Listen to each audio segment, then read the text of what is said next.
Yeah, Rob's showing some great VR. Okay, well, let's go ahead and get started. We all set? All right.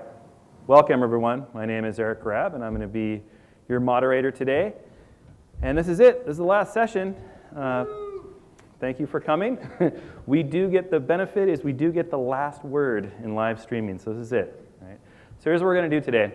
I'm going to give a brief intro and some context to the session.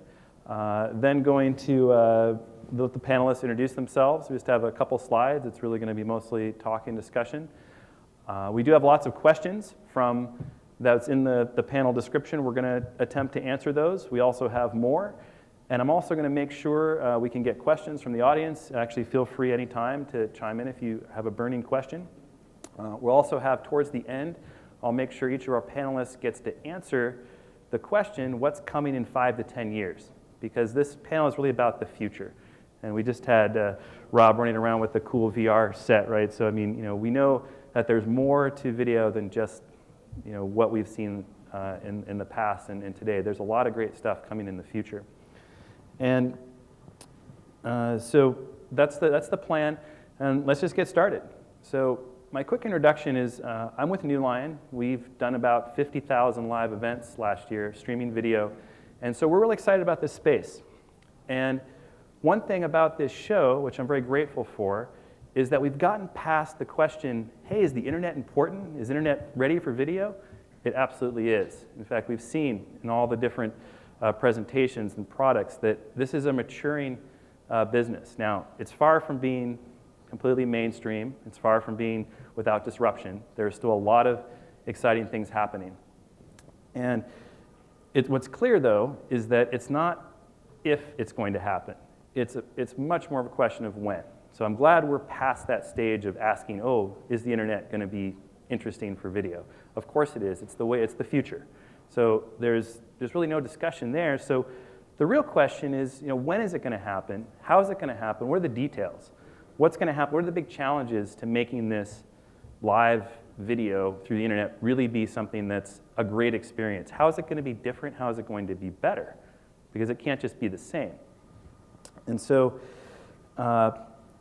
as we look at the future, we know that it's not going to be simple because there's so many combinations of technology that are coming. So there's going to be some complexity, but I do think it's going to be compelling, and I think it's going to be a great experience. And video itself is going to be part of even a larger experience. So I think as we talk about this with our panelists, we'll get some ideas there. And this panel is great because these are the people that are doing it now and also defining the future. So with that, let's go ahead and have them do a quick introduction. We'll go, so I said I'm Eric, and we'll go this way and go down the panel. So I know Robert has some slides. I'll jump to that first one there. Test. Hey, everybody. Thank you for letting me speak to you. I've been coming to this trade show for a long time. We're celebrating our 15th year in business at Streaming Media Hosting. My background is that I used to go to a place called Cal Poly Pomona, and in 1990 I graduated. We were at war with Iraq, and Bush was in office, and there were no jobs. I had 15 Xerox interviews and couldn't land a gig because they said I wasn't copier material. And the only job that I could find in this book I had bought and called The Best Companies to Work For was AT&T. And so I didn't know that they were branding me with the Death Star. But before I left, I spent the next 5 years being branded and taught service, speed, reliability, and wide area networks. And there were two things I cared nothing about. But the internet exploded in 1995, Netscape had come out, and I was off and running. So I decided to start my own hosting business. I called it Microscape, because every CEO would take my phone call because it was that micro something or that scape thing, right? And then I thought, okay, I better change this to dedicated hosting services because that sounds better. And then in 2000, web hosting became like the $2 chuck of wine. $20 and you had to give everybody everything from email to e-commerce to DNS to security, and it was like time to get out. VitalStream was ahead of everybody back then, and I quickly followed the back of the elephant and was one of their first clients, and then eventually became my own CDN and my own co-location facility, and now I stand in front of you speaking on this panel, and thank all of you for letting me speak to you. All right, thank you. Hi, Mike Rotman. I have a company called Streaming Garage. My background was TV comedy. I used to write for all different comedy shows, Politically Incorrect and South Park and all sorts of stuff. Got kind of tired of that once reality came in. About 6-7 years ago, decided to build my own live studio in my garage, 5-camera, multi-camera, switching with a TriCaster. And then we just started doing shows on the internet. So I'm all about content. So we did a movie review show. We did a music show with Kurt Smith for Tears for Fears, where we broke a lot of bands, including Fits and the Tantrums. Sort of about a month later, started hitting big after they did our garage. So yeah, that was, I got into live because I wanted to sort of get out of the TV mold and just be creative myself. And we also live stream a lot of different events as well, small panels. We do stuff for Screen Actors Guild. We do a lot of stuff for YouTubers as well, big influencers like Michelle Phan. We live stream some stuff for her. So that's sort of, that's pretty much sums up my background and what Streaming Garage is. We're a content company where we sell shows. We do live streaming events as well. And a lot of people have learned through our company on the TriCaster, now working for big companies like the NFL Network. Great, thanks, Mike. All right, Chris. Thanks. My name is Chris Knowlton. I work with Wowza Media Systems. I'm VP and Streaming Industry Evangelist. I started in streaming in about 1999 working for a company called NetApp, working on their Netcache appliances and working with Microsoft in the relationship. Went to Microsoft, ended up running program management for their Windows Media Services and IS Media Services teams, and starting what is now the Windows Azure Media Services teams. And then 4 years ago went to Wowza. Wowza Media Systems, if you're not familiar with it, creates software that allows you to stream in multiple formats, both traditional and adaptive bitrate formats from a single piece of software that you can subscribe to or purchase. We also have a recent release called Wowza Streaming Cloud that allows you to do all of your streaming and transcoding and delivery from single cloud using a very simple interface. Great, thanks, Chris. Rich. My name's Rich Robinson. I run digital at the World Surf League. We're the NFL of surfing. We produce top-tier surf competitions around the world and package a broadcast from different remote beaches that we wind up broadcasting to a global audience using Newline as our player platform. We appreciate that. Thank you very much. All right. And my name is Jeff Barnell. I'm with Livestream. I've been there for 5 years. We are a live video platform, if you haven't heard of us, and we also develop and manufacture hardware and software for the producer market. Last year we did about 4 million events on the platform that came from about 300,000 different producers. So as you can tell, we have a lot of people using the platform. Some of those customers that are using us, the kind of high profile ones, New York Times is on the platform, the TED organization, Tesla does their company announcements on the platform, so that kind of content. We have things like music concerts and educational events. A lot of House of Worship use our platform, so we have a kind of a wide variety of events on the platform. And really what we're trying to do is just enable people to put every event live on the internet. That's our goal. All right, great, thanks. So now one of the first things when we started talking about, what are some of the issues with live streaming and what's the future, we got into this question of awareness. How do people find out there's live events? It used to be, there was only a few people doing live events. It was, like a thing. But now there's you heard just all those, hundreds of thousands of different live events going on. So my question to the panel, and feel free, whoever wants to jump in first, and what role does social media play inside of live streaming? Well, we relied on that when we first started off. We were on Ustream, we were also on Livestream, and we were sort of front page, so that was nice. That's how we got our attention at first. And then as more and more people started live streaming and actually producing content instead of just a webcam, it became harder, like you said, harder to be seen. And social media helped, but not a great deal as much as you expected to. We had some bands that had 1 million followers on Twitter, but still our numbers didn't jump that much, because how engaged are they? I think now with Periscope and Meerkat, now that it immediately can tell your phone through your Twitter or whatever, that definitely has helped. That, to me, I see was the big problem with live that we always, for 6-7 years, just couldn't get a grasp on. And when we would talk to people like Ustream or Livestream, they had a calendar and a way to do it, but there was no immediate pop-up, immediately we're live now. So we used social media back then of we're going live in an hour, we're going live in 30 minutes. You know, we posted everywhere, and people got sick of it. People didn't pay attention. People don't check their Twitter feed or check their Facebook feed later. So I think the big thing is now that you're getting something on your phone, almost like a text where it immediately pops up. I think that's helping greatly. Yeah, I'll jump in there too. So the challenge of getting people to tune into our live events is kind of core to the nature of our sport. Every day we wake up and we compare the forecast with the conditions on the beach and decide whether we're going to run. Once we do run, we're running for about 8 hours of the day. That's a live broadcast, doesn't stop, no interruptions. What that means for us with our fans is, and I'm sorry, I just got a little cold, of course, right before I had to sit up here, but what that means for our fans is, you know, it's important for us to set a certain expectation of cadence on when to check back in. But once we've made that call to run, it's pulling all of the levers, whether it's across social, through our native apps, we have push notifications. We try to obviously add a bit of added value to that. So, you know, you may not know when a particular surfer that's your favorite might be in the water. We try to let you know based on the scoring system when that guy is literally paddling out. So we see a lot of spikes around individual heats going in and out of the water. You'll see people jump on as a particularly popular surfer will come on board. But, you know, tune in is a key challenge for us and one that we're kind of keenly focused on. Yeah, so how are people handling notifications, right? So notifications tied to events, like, you know, not just saying, hey, this is happening, but hey, the guy I want is out there, and because of his point totals, this could be the big run, right? So how do we technically get those events notifications out to people? So the baseline ones are, you know, push, email, the standard ones.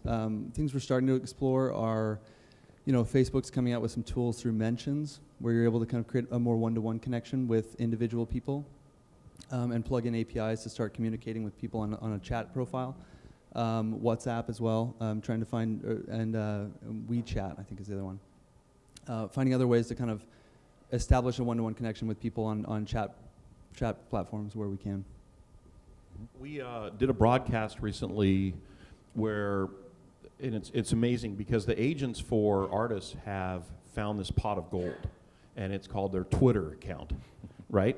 So we did a broadcast for iHeartMedia, and we did it called Wango Tango. And part of the contract with Kanye West, Nick Jonas, and Justin Bieber has 20 million followers, right? So to extension of what Mike said, when you have 1 million followers, you may not get the results you want. But with 20 million followers throughout the day, we ended up with 500,000 followers watching the video, because part of Justin's contract is that he has to tweet.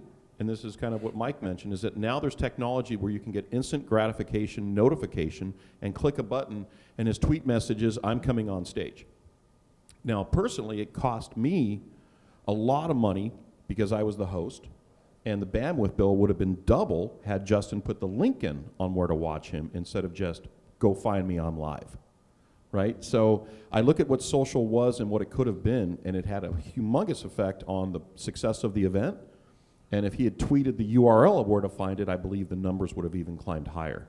And there's a direct correlation between Nick Jonas at 7 million, Kanye West at 10 million, and Justin Bieber at 20 million. So the extremes, we find them to be very valuable. And that's a good lesson. If you're doing a big push for something, have their contract state exactly what they have to tweet. I also ran production for Big Frame, which is a multi-channel network, and we had a lot of YouTubers, and they didn't want to do stuff sometimes. It's in their contract, you have to do social media, but unless it's specific, they'll do whatever they want. So if you specifically said you got to do a link or there's a penalty, that's pretty important to know moving, you know, to when you're doing contracts and things like that with influencers, as they like to call them. Yeah. So what are people going to expect when they get notified of this? What kinds of, and we talked about this before, we showed the VR around. I mean, what about VR, 4K, HDR? Are people going to demand these kinds of things in the future? Is this going to be possible on the platforms we have today? What are people looking for? Well, I mean, I think that we're already seeing a lot of preliminary demand, and I think you're going to see a lot more. They had 154 people tune in from around the world to watch the Democratic debates in virtual reality that was broadcasted live over the Samsung network. Now, Samsung has worked with a company called NextVR. They've taken a technology that's now embedded on the chipset to take advantage of HEVC because it's a Qualcomm chip and Qualcomm's on board, right? So now you've got H.265 in the left and right eye. Now you've got it to where it's coming over on your phone like you saw today, but it's live and it's happening today. As a matter of fact, Peter Gruber, an investor who was also the owner of the Golden State Warriors, said, get out here and broadcast opening night in VR, which they did. So the theme of bringing the NFL or the NBA or the MLB to China without bringing the teams to China, because how else do you get a bunch of people to experience it this way, is all happening right now live. And that's where I was showing you guys not so much the future of live streaming, but where it's at today. And the Gear VR is going to come out for $100 that any Samsung phone will plug into, and there's a wide library already of growing content.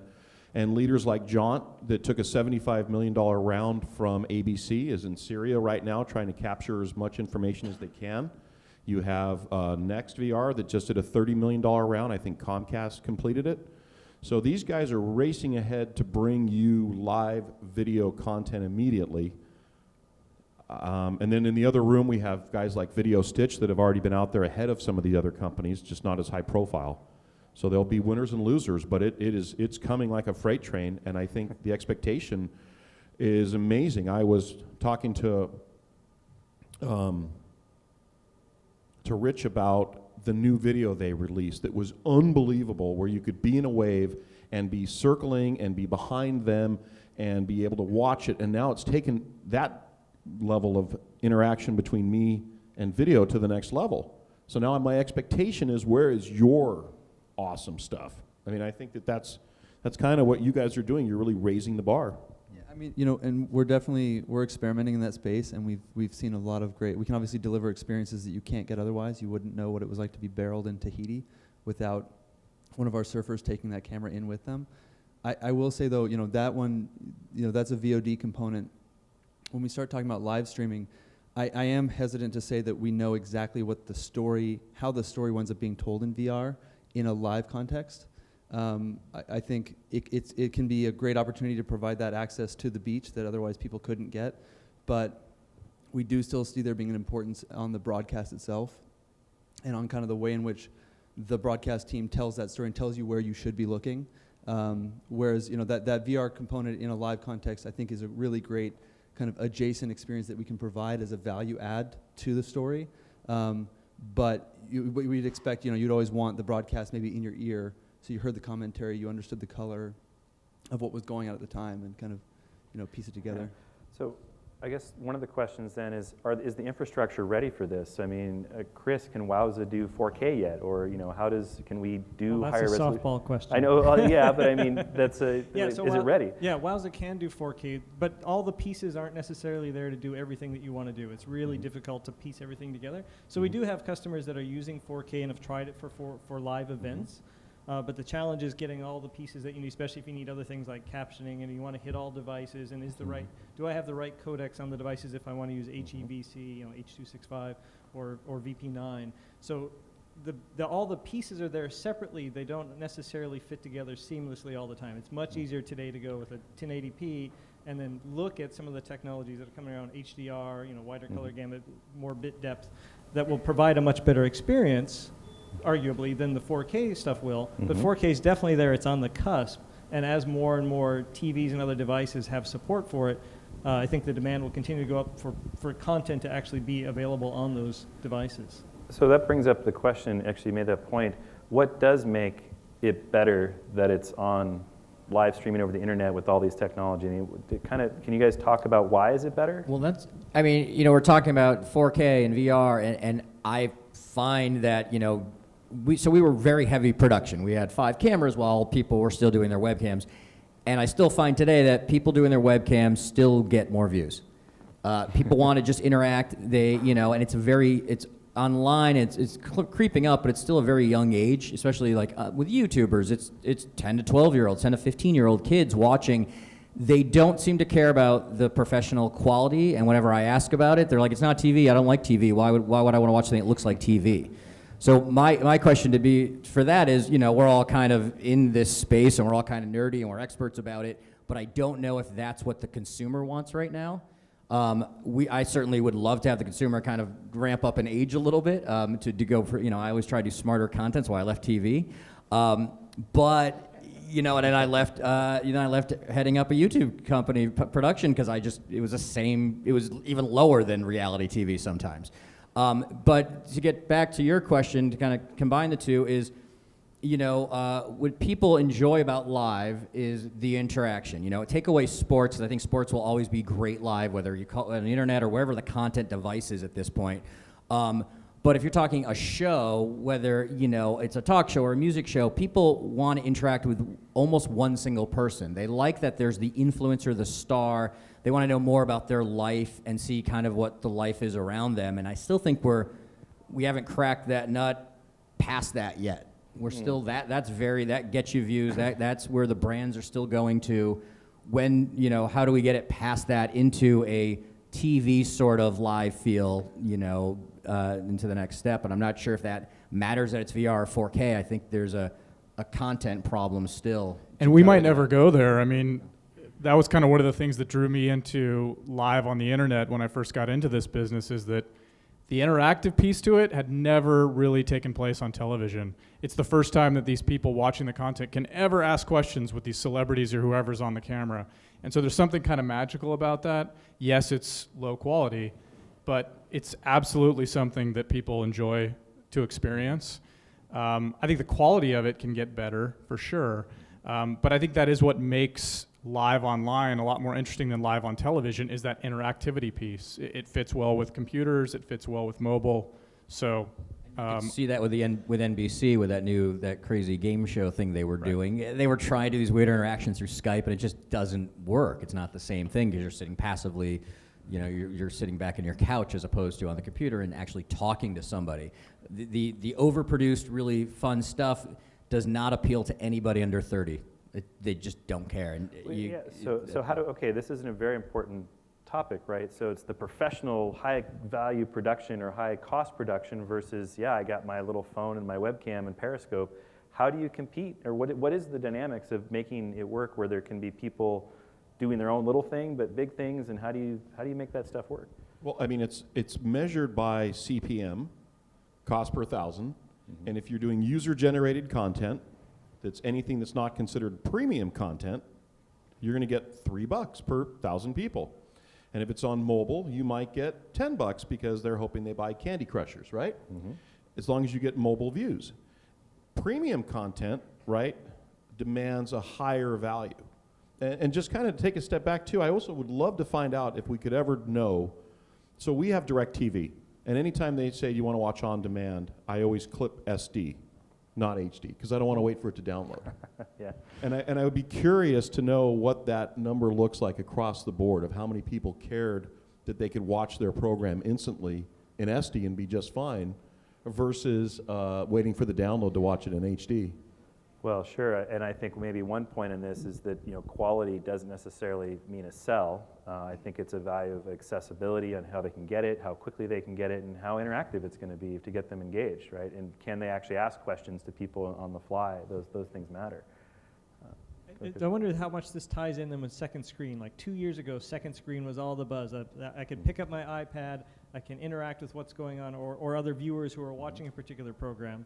And where I thought it was going to go, and I haven't seen as much growth recently, but I still think there's a lot of room for it, is there were some apps and some companies that were specifically doing things like where they would have the premiere of some, you know, the season, you know, premiere would be on, and they would have the whole cast watching on the second screen, and you could interact with the whole cast in real time as they were watching that final edited episode. And that was very compelling.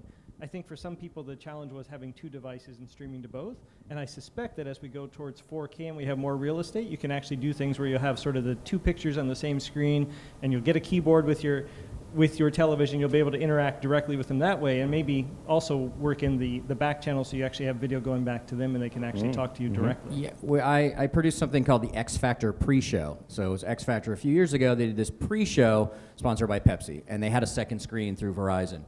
And all it was so much content, because I was helping produce that, and it was just like bios about the people who appear on, little notes, little games to play, just anything they could throw in there. It was almost pop-up video. And I don't know, it started to become to me like, how much does this really relate and who cares? Are we just throwing a lot of content out there? And then the question I always had is, well, why can't on the screen we actually have it playing as well as, so it's one thing with with a couple of different screens, but they couldn't because Fox wouldn't license that, and Verizon couldn't get the license, and Pepsi. So no, sorry, the show lives on the network, and the second screen lives on the device, and they couldn't combine the two, and that just felt silly to me for exactly what you said. I don't think it ever worked correctly. I mean, it was definitely cool to try it, and this was like 3-4 years ago. But you're right, nothing ever became of it. Right. I wonder if it'll get there as we get the bigger screens, the more real estate. And, Yeah, sure. It's sort of like 4K was, I think 4K has more value than 3D televisions and all did in the time, even, whether you're hooking up a set-top box or getting a direct feed. But I wonder if this will be one of the ways that we look at selling televisions in the future and set-top boxes and devices is what additional functionality or value can I add, including getting into the production of those additional assets that really make it a much more in-depth experience for the viewer. I think, speaking of today, I think we were talking about it earlier, and I think one of the best examples out there is something that Rich can maybe expand more on, that the World Surfing League does. And I'll let him expand more on this, but it's because it was made from the internet. It wasn't made from TV. So when you look at production on the internet that came from television, it's significantly different than production that grew up on the Wild West of the internet. Their example to me is pretty amazing. I mean, there's a live event going on, and I have a smart TV, and I put it on, and I'm watching this contest. There is all of this great information about what color jersey represents what, and what the score is, and what's going on, and how the heck this stuff's being measured, and what's happening. I put on TV, and my DVR records it whenever, and I got a 30-minute contest of the guys division, and it's just like the translation's horrible. I sit there, I TiVo, I get to the end, I'm clueless. So you're saying and just to be clear, you're saying it's better on the internet than it is on TV? Yes, and it was because it was born on the internet. It wasn't born on TV. It's true. I mean, we didn't have the luxury of that linear broadcast to get the thing started. It was always fans having to find, and it was even more challenging in the past where different brands ran each individual event. Oftentimes they were competitive, so they didn't speak about the other events. So you would go to vanstriplecrownofsurfing.com. That was seriously the URL. And for a global audience, for the fans who don't speak English natively, they would have to somehow hunt and peck and find that URL, and they would, and they were diehards to find that stuff. So now that we've centralized it all, we've taken that off the table, and now we can kind of repeat message a single home for the sport. But I mean, as much as I am excited about what we bring on top of the broadcast, I know we can do so much more. We're trying to expand into what additional data can we start collecting on the beach that tells a better story. Bottom line, always coming back to what's the better narrative. Not just stats for stats' sake.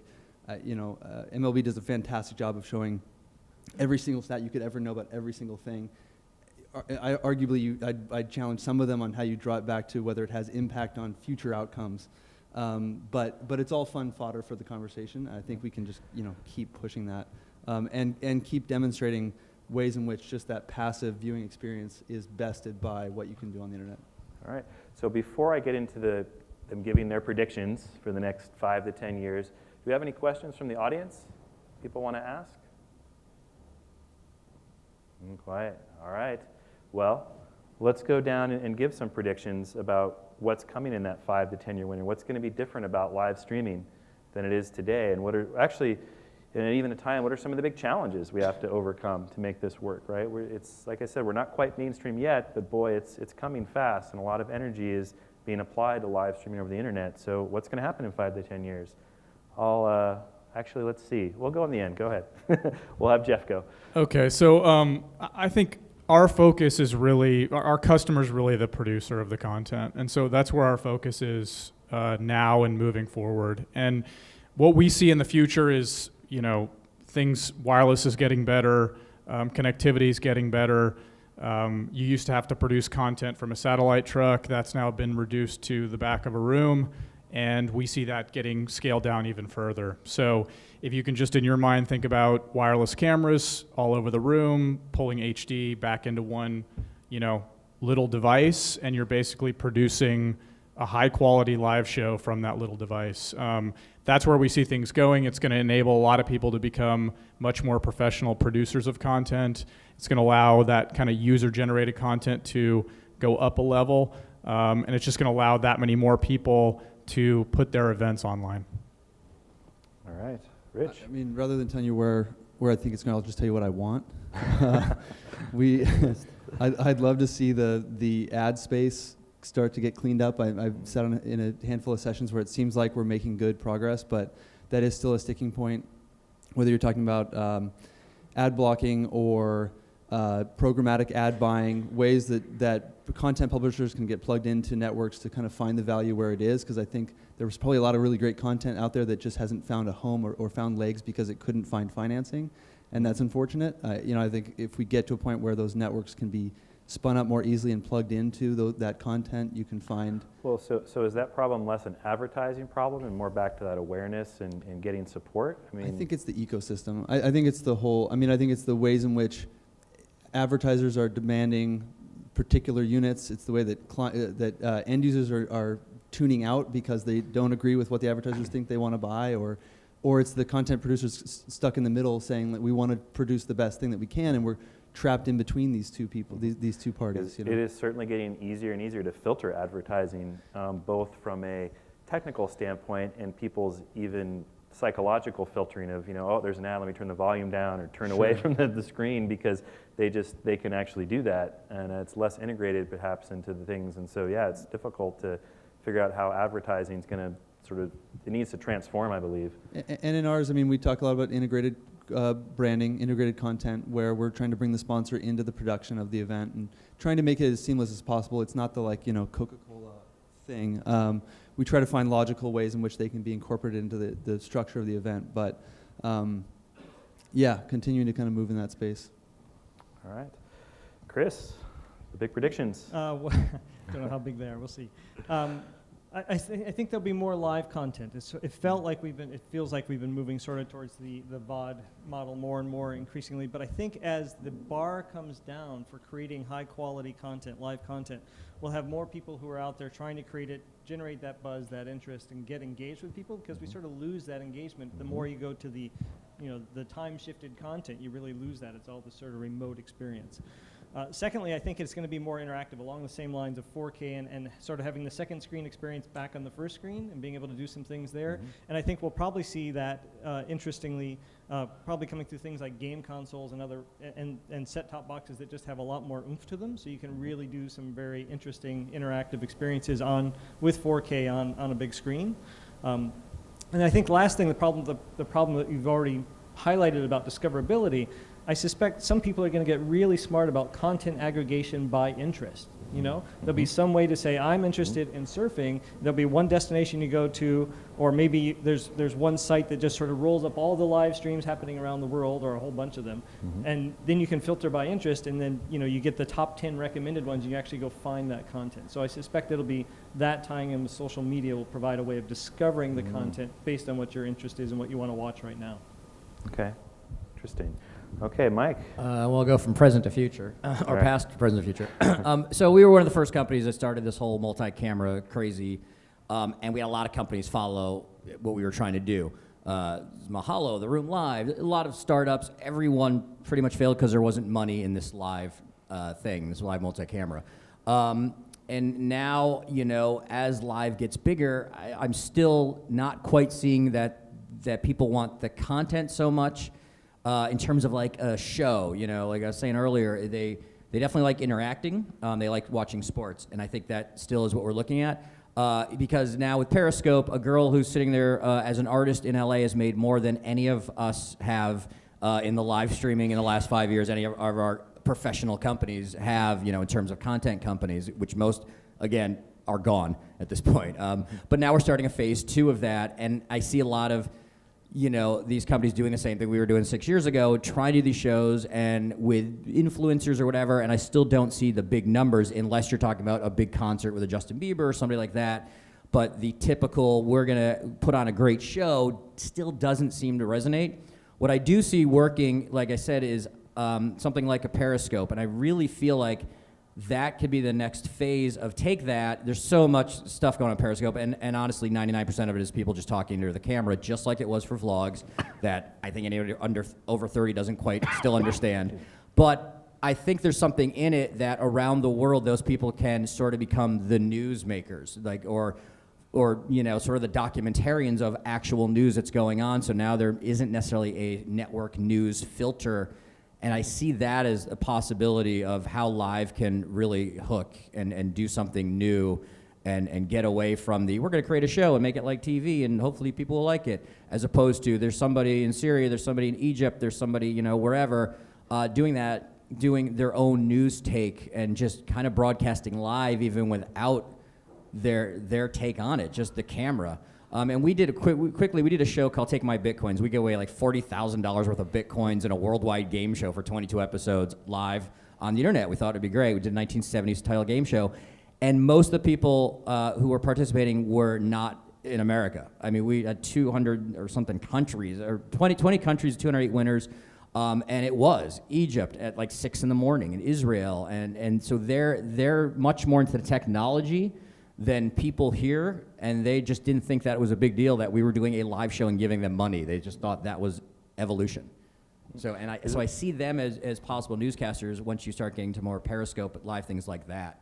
So is it a rebirth in journalism in a way? I feel like it could be. You know, I feel like people are tired of the cable network news. Nobody watches. You know, well, the people still do watch the network news, but not really. The cable news, it's so pointed. Whether it's no matter who you like, whether it's Fox or MSNBC, there's still a crazy point of view on all of them. So yeah, I think you get back into the journalism of the Murrows and of the Cronkites of they're just telling a story of what really is going on. Citizen journalism. Yeah. Yep. Very interesting. All right, Rob. Okay, well, I mean, to take a quick step back, there was a time, if you guys can believe this, when I used to sell a T1 to somebody for $75,000 a month. And it was $1,500K, and it took 6 months, and I had to justify to the Federal Trade Commission that most of your traffic was interstate, not interlata, to be competing with the Baby Bells, who are no longer part of AT&T. One magic day, Frame Relay is invented, and that cost goes to $1,500 to $500, and San Diego becomes the first county in America to have more broadband than dial-up users. I think one of our next big jumps is going to be the unhandcuffing of networks, the bottleneck being broken for both up and down. I think Google Fiber is doing a great job of leading the charge where people are seeing speeds of a gig. When that bottleneck's freed, monstrous amounts of content will be flowing to your devices, and they'll be capable of taking 4K or 8K. You know, these guys have already built the devices that are already, what we get is already obsolete when we get it in our hands. So I think in the future we'll see more of that. I definitely feel like we're going to see more specialized sites that was mentioned by Chris. We're actually trying to establish one for alternative media because guys are getting shut down from YouTube who say the wrong things against the government, who want a freedom of speech site. They're going to sell membership sites because people don't want to sit through ads. So the ads have a great effect on selling personal membership sites, right? For people who want ad-free. YouTube's got a new ad-free site that's $10 a month. Twitch is going after YouTube customers by giving them a better cut for 60-30 or 70-30 versus 60-40 for splits. The Periscope phenomena to me is amazing. There was a time when what I did was like being on Abbott and Costello. And people would say, what do you do? I do streaming media hosting.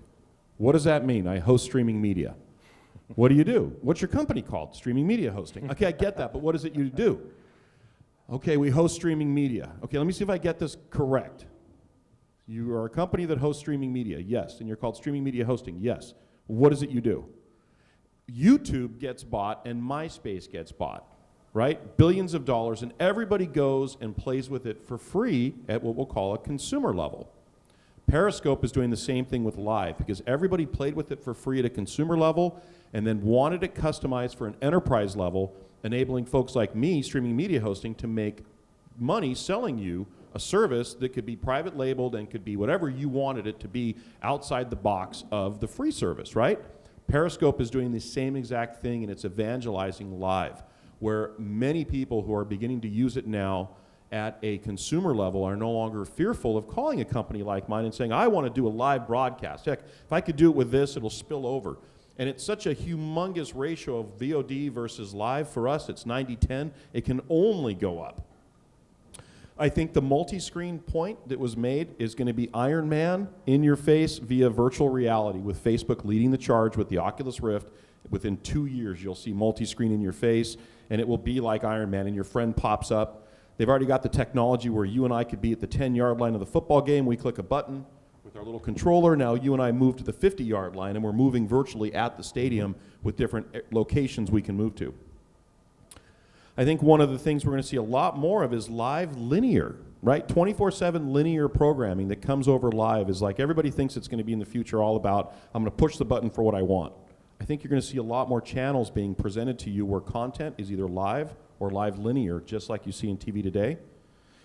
Live VR will be sports and concerts and more experiences, more interactivity, and more specialized sites to suit needs. So those are my predictions for the future. All right, excellent, thank you. So we have the people who are, like I said, defining the future, who are thinking about it. So you have oracles in front of you here to ask questions. So you have a few minutes to ask about the future. So any questions from the audience? Any burning questions?